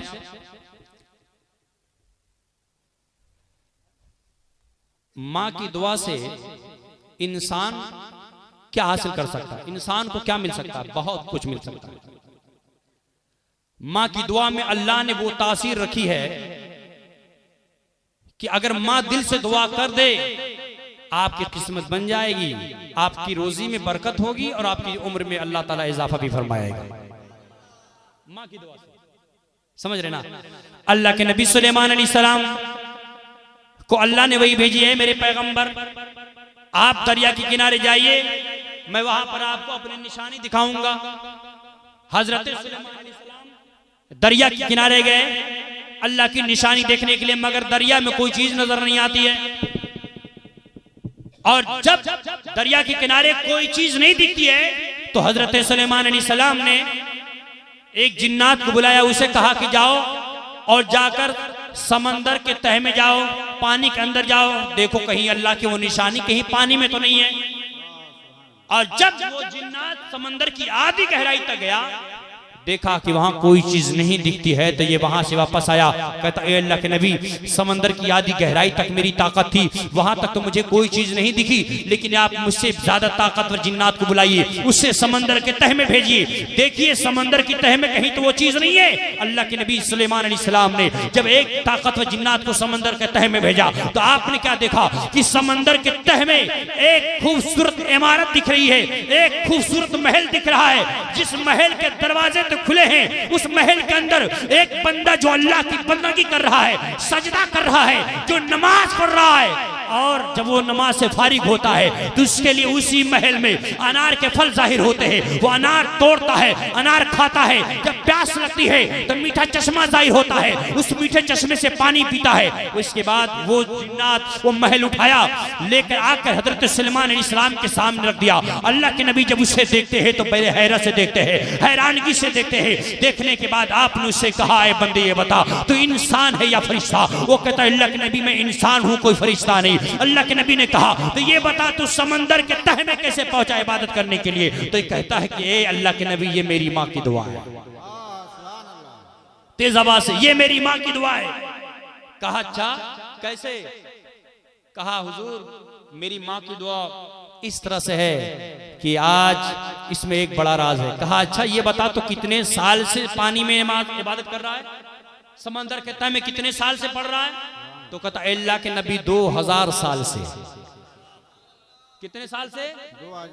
2000 साल से। एक बंदा जो पानी में नमाज पढ़ रहा है 2000 साल से, समंदर के तह में इबादत कर रहा है 2000 साल से। अल्लाह के नबी ने उस बंदे से हैरानगी के साथ पूछी, ऐ बंदे ये बता आखिर तुम्हें ये मकाम, तुम्हें ये मर्तबा कैसे मिला कि तू हो 2000 साल से समंदर के तह में नमाज पढ़ रहा है? वो कहता अल्लाह के नबी इसमें राज है। हजरत सुलेमान अलैहिस्सलाम ने उससे पूछा बंदा ये बता दे जरा राज से पर्दा हटा दे। वो कहता अल्लाह के नबी इसमें इसका राज ये है कि जब मैं दुनिया में था, जब मैं अपने घर पे था तो उस वक्त मैं बकरियां चराता था। मैं बकरियों को लेकर जब जंगल में जाता, शाम को जब घर वापस आता तो मैं क्या देखता कि मेरी माँ जो ज़ईफा है, जिसके मुंह के दांत टूट चुके हैं, मेरी माँ चारपाई पर लेटी हुई है और भूख से तड़प रही है। मैं बकरियों से दूध निकालता और रोटी लाता, उस दूध में रोटियां तोड़ देता और उससे मैं हाथ से जब उसे मसल देता, उसके बाद उस खाने को अपने मुंह में डालता, उसे चबाता और जब खाना बारीक हो जाता अपने मुंह से निकाल कर जब माँ के मुंह में डालता। जब मेरी माँ खाना को निकलती थी उस लुकमे को तो मेरी माँ जुबान से कुछ कहती थी। जब मैंने अपने कान को करीब लगा के सुना तो मैंने क्या देखा, मेरी माँ कहती थी कि ऐ मेरे रब्बे कायनात, ऐ मेरे खुदा, जिस तरह से ये मेरा बेटा ये मेरी खिदमत कर रहा है तो एक गरीब माँ की दुआ है, ऐ मेरे मौला मेरे बच्चे का नाम वलियों की जमात में तहरीर कर दे, मेरे बेटे का नाम वलियों की लिस्ट में तहरीर फरमा दे। ए अल्लाह मेरे बेटे को वली बना दे और मेरे बेटे को इबादत करने के लिए एक ऐसी जगह पर रख दे जहां पर शैतान की रसाई ना हो। तो ए अल्लाह के नबी अल्लाह ताला ने मुझे ये मकाम दिया, अल्लाह ने मुझे ये महल दिया, इस महल में रख के अल्लाह ने मुझे समंदर के तह में रख दिया जहां से मैं हूं और मेरा खुदा, ना कोई इब्लीस ना कोई शैतान। वहां पर सिर्फ मैं हूं, मेरा खुदा है, वहां सिर्फ मैं अल्लाह की बंदगी करता हूं। कहा बंदे ये बता तो 2000 साल से तेरी उम्र, इतनी लंबी उम्र तुझे अल्लाह ने अता फरमाई। तो कहता अल्लाह के नबी इसमें मेरे बाप की दुआ है। कहा बाप की दुआ? कहा जी। कहा कैसे? कहा जब मैं घर पे आता तो मेरे बाप बिस्तर पर होते, उन्हें खाना खिलाने के बाद जब मेरे बाप के हाथ और पांव में जब तकलीफ होती थी तो मैं उनके पास बैठ जाता, उनके पैरों की मालिश करता, उनके सरों की मालिश करता। उसके बाद जब मैं उनकी खिदमत करता था तो मेरे बाप अल्लाह रब्बुल इज्जत की बारगाह में दुआ करते थे कि मेरे वालिद मोहतरम की या अल्लाह मेरे बच्चे को लंबी उम्र अता फरमा दे कि जिससे मेरा बेटा बहुत ज्यादा दिन तक तेरी बंदगी कर सके। तो ए अल्लाह के नबी 2000 साल हो गए लेकिन आज भी मेरे बाल काले हैं। मैं जवान इसलिए दिखता हूं कि मेरी जवानी में मेरे बाप की दुआ शामिल है, मेरी जवानी में मेरे बाप की दुआ शामिल है। हजरत सुलेमान अलैहिस्सलाम का ये वाकया हम सुन्नियों के लिए पैगाम है, हम नौजवानों के लिए पैगाम है कि अगर इस दुनिया में कुछ हासिल करना है तो अपनी माँ से हासिल करो, अगर कुछ पाना है तो अपने बाप से पाओ, अगर तुम्हें जिंदगी में बरकत चाहिए, उम्र में बरकत चाहिए तो अपने बाप से दुआ लो। तुम्हारा बाप तुम्हारी जिंदगी की बरकत की दुआ करेगा, अल्लाह जिंदगी में इजाफा कर देगा। और अगर तुम्हारी माँ रोक कर तड़प कर तुम्हारी दुआ करेगी, अल्लाह ताला तुम्हारी रिस्क में इतनी बरकत अता फरमाएगा कि तुम कभी मोहताज नहीं रहोगे, अल्लाह तुम्हें माला माल फरमा देगा। और दुनिया में आप चाहे जिससे जितनी दिलगी कर लीजिए मगर माँ की ममता का कोई जवाब नहीं है, माँ के प्यार का कोई जवाब नहीं है। अच्छा घबरा तो नहीं ना? माँ की मोहब्बत का कोई जवाब नहीं है, माँ के दिल का कोई बिल मुकाबिल नहीं है। आज होता ना, आज जब बेटा की शादी हो गई, माँ बेचारी इतने लाड और प्यार के साथ अपने बेटे की शादी करती है, और जब शादी हो गई तो मियाँ साहब 6 महीने के बाद अपनी बीवी को ली और हैदराबाद लेके चले गए। अब ना माँ को फोन, ना बाप को फोन, ना ना पैसा ना हिसाब कुछ नहीं। इधर माँ तड़पती है कि मेरा बेटा हैदराबाद गया है, मुझे अब फोन करेगा। 1 दिन इंतजार की, 2 दिन की, 3 दिन की, 5 दिन इंतजार की, 10 दिन इंतजार की, लेकिन महीना गुजर गया मगर बेटा का फोन नहीं आता है। वही माँ दूसरों के पास मोबाइल लेकर जाती है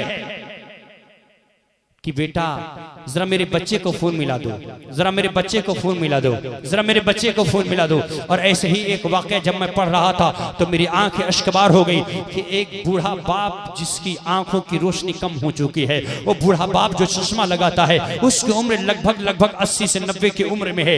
वो इंसान, वो बूढ़ा इंसान अपना एक छोटा सा मोबाइल लेता है जो नोकिया का मोबाइल है। वो मोबाइल लेके गया और एक दुकान पर लेके जाता है और दुकान वाले से बोलता है, बेटा जरा हमारे मोबाइल को चेक कर लो, मेरा मोबाइल शायद खराब हो गया है, जरा बेटा मेरे मोबाइल को चेक कर लो, मोबाइल खराब हो गया है। जब उसके मोबाइल बनाने वाला, जब इंजीनियर मोबाइल लेता है, मोबाइल को चेक किया, जब फोन किया तो फोन आ रहा है, जब हेलो करता तो आवाज आ रही है। उसके बाद उस इंसान ने कहा कि चाचा जान ये आपका मोबाइल खराब नहीं है, आपका मोबाइल तो बिल्कुल ठीक है। तो ये बूढ़ा इंसान रोकर कहता है कि जब मेरा मोबाइल खराब है तो आखिर मेरे बच्चे का फोन क्यों नहीं आ रहा है, आखिर मेरे बेटा का फोन क्यों नहीं आ रहा है। महीना गुजर गया, अपने बेटे की आवाज सुनने के लिए मेरा दिल तड़प रहा है कि मेरा बेटा कब मुझे फोन करेगा, कब मुझसे खैरियत लेगा, फिर मेरे बच्चे का फोन क्यों नहीं आ रहा है। मैं तो सोच रहा मेरा मोबाइल खराब हो गया है इसलिए बेटे का फोन नहीं आ रहा है। वो इंजीनियर बड़ा मायूस हो गया, कहता बेटा जान ये आपका मोबाइल नहीं खराब हुआ है बल्कि आपका बेटा ही खराब हो गया है जो आपके पास फोन नहीं कर रहा है। अरे मेरे मिल्लत के नौजवानों, अरे तुम्हारा बाप जो खून पसीना बहा के तुम्हें पालता है, तुम्हें पढ़ाता है, तुम्हें डॉक्टर बनाता है, इंजीनियर बनाता है, तुम्हारे लिए क्या क्या तकलीफें उठाता है, और जब तुम इस लायक हो जाते हो, हैदराबाद चले गए, सऊदीया चले गए, अमेरिका चले गए, जापान चले गए, चाइना चले गए, शादियां हो गई तो बीवी को लेकर चले गए, तुमने माँ बाप को फरामोश कर दिया। याद कर लो, तुम बाहर चाहे जितना ऐश कर लो, चाहे जितनी सैलरी कमा लो, लेकिन अल्लाह की कसम जब तक तुम्हारे साथ तुम्हारे माँ बाप की दुआ नहीं है, माँ बाप तुमसे राजी नहीं है, जिंदगी में तुम खुश नहीं रह सकते। याद कर लो, अगर तुम्हें खुशी मिलेगी तो यकीनन माँ बाप की दुआओं से ही मिलेगी। समझ रहे हैं? आज बीवी को पा गए तो तुम भूल गए माँ को। ऐ मेरे प्यारे, एक अंधी औरत है जिसका बेटा छोटा है, स्कूल में पढ़ता है, वो उसकी माँ अंधी है, और जब ये औरत अंधी है, इसके पास आंख नहीं है, इसका बेटा जब इसके साथ में जो स्कूल के इसके साथी लोग थे उस बच्चे का मजाक उड़ाते कि ये तो अंधी का बेटा है, ये तो अंधी का बेटा है। जब उस बच्चे का मजाक उड़ाते, इस आदमी को अपने माँ से, उस बच्चे को अपने माँ से चिढ़ हो जाती है। इसने सोच लिया कि अपनी माँ को छोड़कर कहीं दूर चला जाऊंगा ताकि लोग ये ना जाने कि मैं एक अंधी का बेटा हूँ। ये अपनी माँ को छोड़कर दूर जाने का फैसला कर लेता है और अपनी माँ को छोड़कर यकीनन वो दूर चला गया, अपनी माँ को भूल गया, अपनी माँ की ममता को भूल गया और दूर जाता है। दूर जाने के बाद उसने पढ़ाई की और पढ़ाई करने के बाद वो डॉक्टर बना। उसने एक अस्पताल खोल दिया और अस्पताल खोलने के बाद वहां पैसे कमा रहा है और ऐशे इश्रत की जिंदगी गुजार रहा है। जब वो वहां पे डॉक्टर बन गया तो एक बच्चा चाहे डॉक्टर बन जाए, चाहे इंजीनियर बन जाए, चाहे एडवोकेट हो जाए, चाहे जितना बड़ा आईएएस बन जाए, चाहे पीसीएस बन जाए, चाहे जितने बड़े पद पे चला जाए, बच्चा चाहे जितने ऐश में हो, और बच्चा अपने माँ बाप को तो भूल सकता है मगर माँ की ममता ऐसी है, माँ अपने बच्चे को कभी भूलती नहीं है। माँ हमेशा अपने बच्चों के लिए तड़पती है। बेटा चाहे जितना बड़ा गुनहगार हो लेकिन माँ उसके लिए तड़पती ही है। माँ अपने बच्चे को नहीं भूलती है, उसकी माँ अपने बच्चे को याद करती है। एक दिन उसने तड़पते हुए अपने बच्चे के लिए फैसला किया कि मेरा लाल तो भले ही मुझे भूल गया लेकिन मैं अपने बच्चे को ढूंढने जरूर जाऊंगी। मैं आज अपने बेटे को अपने सीने से लगाऊंगी, मेरा बेटा जहां भी होगा उसे तलाश करूंगी, अपने बच्चों को जरूर ढूंढूंगी। वो माँ अपने बच्चे को तलाश करने के लिए निकल जाती है। आखिर उसे पता चल ही गया, उसका बेटा एक डॉक्टर बन गया है, उसने एक अस्पताल कायम किया है, अस्पताल खूब चल रहा है। वो हॉस्पिटल तक जाकर लाठी के सहारे से चलेगी, लोगों से पूछते पूछते वहां तक पहुंच गई।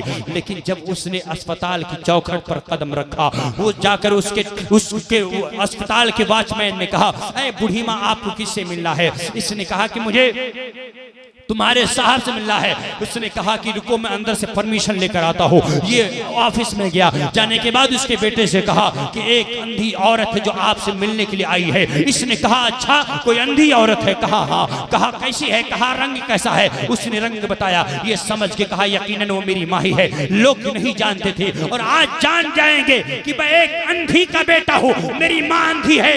इसने कहा कि जाओ वॉचमैन से जाओ कह दो कि हमारे साहब इस वक्त घर पे मौजूद नहीं है, अस्पताल में नहीं है, तुम बाद में चली आना। वो वॉचमैन आया और आने के बाद उससे कह दिया कि जाओ हमारे साहब नहीं है, आप बाद में आ जाना। वो बूढ़ी औरत जब सुनती कि मेरा बेटा नहीं है, उसका कलेजा फट गया। माँ तड़पती हुई कहती है या अल्लाह, जिस बच्चे के लिए इतनी दूर से सफर करके लाठी के सहारे से एक अंधी औरत यहाँ तक पहुंची भी, तो आज ये माँ जो अपने बच्चे से मिलने से महरूम रह गई। मेरा बेटा मुझसे नहीं मिला। ये माँ वहां से रोकर वापस आती है। थोड़ी देर के बाद वो डॉक्टर अपने अस्पताल से बाहर निकला। उसने क्या देखा? हॉस्पिटल के बाहर जाम लगी हुई है और भीड़ इकट्ठा है। जब ये करीब जाकर देखा तो वहां पर किसी का एक्सीडेंट हो गया था, जमीन पर खून बिखरा हुआ है। या और करीब जाकर देखा तो क्या देखता है? जमीन पर जिसकी मैयत पड़ी है वो कोई और नहीं है बल्कि इसकी बूढ़ी माँ है जो जमीन पर मरी पड़ी है। उसका एक्सीडेंट हो गया है, जमीन पर खून बिखरा पड़ा हुआ है। ये और करीब जाकर देखा तो क्या देखा? उसके हाथ में एक खत पड़ा हुआ है। इसने खत को लिया, उस कागज के लिस्ट में कुछ ऐसा वाकया लिखा था। जब इसने पढ़ा तो चीखें मार मार कर रोने लगा। उसमें लिखा क्या था? उसमें लिखा यह था कि मेरे लाल, मैं अंधी थी, तुझे मुझसे नफरत हो गई और तू मुझे छोड़कर चला गया। इतने दिन तक मैं तेरे लिए तड़पती रही और आज मैं तुझसे मिलना चाहती हो, तुझसे मिलकर अपनी जिंदगी का एक राज बताना चाहते हो। मेरे लाल, तू इतना तो जानता कि मैं अंधी हूँ और तू अखियारा है, लेकिन तू ये नहीं जानता है कि आखिर मैं अंधी क्यों हूँ, तू अखियारा क्यों है, ये तुम्हें बताना चाहते हो। ऐ मेरे लाल सुन ले, जब तू छोटा था घर के बाहर खेल रहा था, घर के बाहर हमारे पड़ोसी का मकान बन रहा था। उसके मकान में लोहे का सरिया निकला था और जब तू खेलते खेलते लोहे के सरिये पे जाकर गिर गया तो तेरी आंख फूट गई। मैं तुझे डॉक्टर के पास ले गई। मैंने डॉक्टर से कहा मेरा बेटा अंधा नहीं होना चाहिए, इसकी आंख ठीक कर दो। डॉक्टर ने कहा कि तेरे बेटे की आंख फूट चुकी है, हमें इतना पैसा चाहिए, हम इसकी आंख लगा दे। मेरे लाल, मेरे पास इतनी दौलत नहीं थी कि मैं तेरे लिए नई आंख लगवा सकूं। मेरे लाल, मैंने डॉक्टर को अपना फैसला सुना दिया कि चाहे मेरी आंख निकाल कर मेरे बेटे को लगा दो, मगर मैं अंधी रह जाऊं, मेरा बेटा अंधा नहीं होना चाहिए। तो मेरे लाल, डॉक्टर ने मेरी आंख निकाल कर तुझे लगा दिया और आज तू जिस आंख से देख रहा है वो आंख तेरी आंख नहीं, वो मेरी आंख है जिससे आज तुझे दिखाई पड़ रही है। तो मेरे मिल्लत के नौजवानों, इस दुनिया में मोहब्बत करने वाला चाहे जितना बड़ा हो जाए, मगर माँ की ममता का कोई जवाब नहीं है। माँ से ज्यादा तुम्हें प्यार कोई नहीं दे सकता। इसलिए याद कर लो, दुनिया में चाहे जितनी तरक्की हासिल कर लो, मगर अपनी माँ से कभी रिश्ता मत तोड़ो। अगर तुम्हारे साथ तुम्हारी माँ की दुआ है, यकीनन तेरे साथ अल्लाह की रहमत भी है, रसूल कौनैन भी है। और अगर माँ नाराज हो गई तो जन्नत के दरवाजे बंद हो जाते हैं, जहन्नम का दरवाजा खोल दिया जाता है। ए मेरे मिल्लत के नौजवानों, अल्लाह की रजा के लिए माँ बाप की खिदमत करो। माँ बाप राजी हैं तो अल्लाह भी राजी है। समझ रहे हैं? एक स्कूल के टीचर ने अपने स्टूडेंट से कहा, बच्चों से कहा कि कल जो बच्चा जन्नत की मिट्टी लेकर आएगा हम उसे इनाम देंगे। जन्नत की मिट्टी। वो बच्चे अपने अपने घर में गए और अपने वालिदैन से कहा हमारे प्रिंसिपल साहब ने हमसे जन्नत की मिट्टी मांगी है और कहा है कि जो जन्नत की मिट्टी लेकर आएगा हम उसे फर्स्ट प्राइज देंगे, उसे पहला इनाम देंगे। अब सारे बच्चों के घर वालों ने, उनके माँ बाप ने कहा कि तुम्हारे प्रिंसिपल ने तुमसे मजाक किया है, जन्नत की मिट्टी तुम्हें जमीन पर कहां से मिलेगी। लेकिन उसी स्कूल में, उसी कॉलेज में एक हाफिज कुरान का बेटा भी पढ़ता था। जब वो अपने घर पे गया और अपने वालिद मोहतरम से इसका तज़किरा किया, हमारे प्रिंसिपल ने हमसे जन्नत की मिट्टी मांगी है और ये कहा है कि जो जन्नत की मिट्टी लेकर आएगा हम उसे इनाम देंगे। तो हाफिज कुरान ने कहा बेटा फिर देर क्यों करता है, चला जा अपने माँ के तलवे में चला जा, अपने माँ के कदमों को चूम ले और माँ के तलवे के नीचे की मिट्टी उठा ले, वही जन्नत की मिट्टी है। इसलिए कि मेरे नबी ने फरमाया है कि जन्नत अल्लाह ने तुम्हारे माँ के तलवे में रखी है, माँ के कदमों में रखी है। तो जाओ माँ के कदमों के नीचे की मिट्टी ले लो। वो बच्चा गया माँ के तलवे को चूमा, अपनी माँ से कहा माँ कदम उठाओ। जब माँ ने कदम उठाया, बच्चे ने कदम के नीचे की मिट्टी ले ली और एक कागज की पुड़िया में लिया, दूसरे समेट लिया और दूसरे दिन ले जाकर अपने प्रिंसिपल के टेबल पे रख दिया। प्रिंसिपल ने पूछा इसमें क्या है? कहा इसमें जन्नत की मिट्टी है। प्रिंसिपल नाराज हो गया, कहा बच्चा हमने कल तुमसे मजाक किया था, लेकिन आज तुमने हमारे साथ मजाक कर दिया। ए बच्चे ये बता, तुम्हें जमीन पर मिट्टी कहां से मिल गई, जन्नत की मिट्टी कहां से मिल गई? तो बच्चा मुस्कुरा के कहता है हमारे प्रिंसिपल साहब आपने हमसे मजाक किया है, मगर हम आपके शागिर्द हैं, हम आपसे मजाक नहीं कर सकते, ये हकीकत में जन्नत की मिट्टी है। स्कूल टीचर ने कहा तुम्हें जमीन पे जन्नत की मिट्टी कहां से मिले? कहा सुन लीजिए, अल्लाह के नबी की हदीस है, जन्नत तुम्हारे माँ के तलवे के नीचे है। तो मैं घर पे गया, माँ के कदम के नीचे की मिट्टी लेकर आया, यकीनन ये मिट्टी कहीं और की नहीं है, ये माँ के तलवे के नीचे की मिट्टी ये जन्नत की मिट्टी है। जब ये शायर कहता है उस नाम से अच्छा कोई और नाम क्या होगा, उस नाम का हमसे एहतराम क्या होगा, जिसके कदमों के नीचे जन्नत है उसके सर का मकाम क्या होगा। ऐ मेरे मिल्लत के नौजवानों, तो आज हमें चाहिए कि हम अपनी माँ की खिदमत करें। 6 महीना के बाद माँ को भूल गए, बीवी को पाके लेके हैदराबाद चले गए। हमारे पास बहुत केस आता है, पीर साहब एक ताबीज बना दीजिए, हमारा बेटा फोन नहीं करता है, 6 महीना हो गया पैसे नहीं भेजता है। अरे मेरे भाई सुन लीजिए, एक बात आप सुन लीजिए, नसीहत के तौर पर सुन लीजिए आप, हमारे नौजवान बच्चे सुने आप, अगर आज आपके एक एक पैसे के लिए अगर आपके माँ बाप तरस रहे हैं तो कलीम अशरफ नुमानी का जुमला नोट कर लीजिएगा आप, एक कागज में लिख के अपनी अलमारी में रख दीजिएगा। कल आपका बच्चा होगा ना, कल आप भी बूढ़े होंगे, तो जिस तरह से आप अपनी माँ को तड़पा रहे हैं और 6 महीना हो गया मगर आपने कोई खर्च नहीं दिया, तो कल यही दिन आपको देखना पड़ेगा। आपका बच्चा जब कमाने जाएगा तो आप भी फोन करोगे मगर आपका बेटा आपका फोन नहीं उठाएगा, फोन नहीं उठाएगा, नंबर चेंज कर देगा, बात नहीं करेगा, खर्च नहीं भेजेगा। दवा के लिए आपका बाप तड़प रहा है तो कल आप भी तड़पोगे, कल आप भी तड़पोगे। सर में दर्द है, बुखार है, कमजोरी हो गई है, लेकिन दवा मेडिसिन लाने के लिए पैसे नहीं है। क्यों? तुमने अपने बाप को भी ऐसे ही तड़पाया था। तो अगर आप ये चाहते हैं कि आपका बुढ़ापा भी बहुत अच्छा हो, आपके बच्चे फर्माबरदार हों, तो अपने माँ बाप की फर्माबरदारी करिए। आज हैं जिंदगी में तो उनकी दुआ ले लो, मरने के बाद आज हमारे नौजवान तो मरने के बाद बेदार होते हैं, जब दुनिया से चले गए तब जाके लाएंगे, खूब मिठाई लाएंगे, तरह तरह की मिठाई लाएंगे। अरे मरने के बाद करने से क्या मतलब भाई, दिखा रहे दुनिया को। अल्लाह की कसम, माँ बाप दुनिया में हैं तो अपनी आखिरत को बेहतर बना लीजिए। आप उनकी जितनी खिदमत करेंगे अल्लाह ताला तुम्हें उतना ही मालामाल फरमा देगा। समझ रहे हैं? और ये आज जो हमारी सोसाइटी में इतनी सारी बुराइयां जानते क्यों है? इसकी एक वजह है, वजह यह कि आज हमारी कौम तालीम से कोसों दूर है। तालीम से आज हमारे बच्चे कुरान नहीं पढ़ते, हमारे बच्चे हदीस नहीं पढ़ते, हमारे बच्चे तफसीर नहीं पढ़ते। आज हमारे बच्चे हर तरह के दीनी तालीम से कोसों दूर हैं। ना इनके पास दीनी तालीम, ना इनके पास दुनियावी तालीम। यहाँ इतने लोग बैठे, बताइए इसमें कितने लोग हैं जो आप लोग आलिम तो ऊपर हैं, चलिए दुनिया में आप कितने आगे हैं? इसमें कितने लोग IAS बताइए, इसमें IAS कितने लोग हैं? है कोई IAS इसमें? है कोई इसमें? कोई PCS है? कोई एडवोकेट है इसमें? बोलिए नहीं ना। और आप कहते हैं कि मुसलमान मारा जा रहा है, मुसलमान पीछे जा रहा है। जब तालीम से दूर रहोगे तो यही हाल होगा। आप अपने हक की लड़ाई भी नहीं लड़ सकते। हक की लड़ाई लड़ने के लिए भी इल्म चाहिए।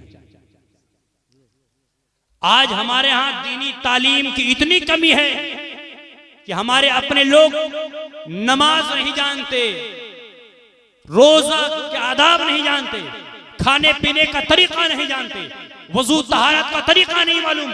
हमारे कम से कम 90% लोग हैं जो गुस्ल करने के बाद भी नापाक रहते हैं। 90% लोग की बात कर रहा हूं मैं। अगर 90 नहीं तो कम से कम 60 में तो बिल्कुल कंफर्म है कि 60% लोग भी तो गुस्ल करने के बाद तो नापाक रहते हैं। क्यों? इसलिए उनको तहारत का तरीका नहीं मालूम। जो कपड़ा नापाक रहता वही कपड़ा पहन के नहा लेंगे और आराम से चले जाएंगे जुमा पढ़ने के लिए। ये सीखने के लिए आप अपने उलमा के पास जाइए कि हमारा कपड़ा नापाक हो तो हम कैसे पाक करें, हम नापाक हैं तो हम कैसे पाक करें। समझ रहे मिल्लत के नौजवानों? तो आज हमारे नौजवानों का हाल यह है कि हमारे अपने लोग तालीम से कोसों दूर हैं। यही वजह है कि आज जब हम लोग अपनी कौम के सामने जाते हैं तो हमारा सर झुका होता है, कहीं और जाते हैं तो झुका होता है। हजरत आज आप स्टेशन पे चले जाइए, बैंक में चले जाइए, जो कौम अपना फॉर्म नहीं भर सकती है वो कौम स्टेशन पे आपको मुसलमान दिखती है।